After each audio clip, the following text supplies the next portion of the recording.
আসিনি। দোকানদার ভাই 1 কেজি আটা দাও তো। এই যে ভাই, এই নাও। আচ্ছা, এই নাও টাকা, এবার জলদি যায়।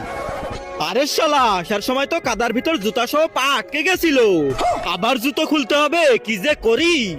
আমাকে এবার বুদ্ধি কাজে লাগাতে হবে। কোনোভাবেই আমি এই জুতা খুলে কাদার ভিতর যেতে পারবো না। এবার এমন জিনিস করব না, কোনোভাবেই জুতা পা থেকে খুলবে না। এই সুপারগুলো আঠা দিয়ে পায়ের সাথে জুতা সুন্দরভাবে লাগাতে হবে। এবার দেখবো পা থেকে জুতা কি করে খুলে যায়। ইয়া!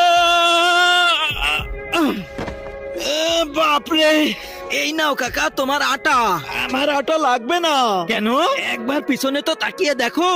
তার আগে আল্লাহকে ভালোবেসে থাকলে ভিডিওটাতে লাইক করে চ্যানেলটা সাবস্ক্রাইব করে দাও। আর যদি না করো তাহলে ভাববো তুমি আল্লাহকে ভালোই বাসো না।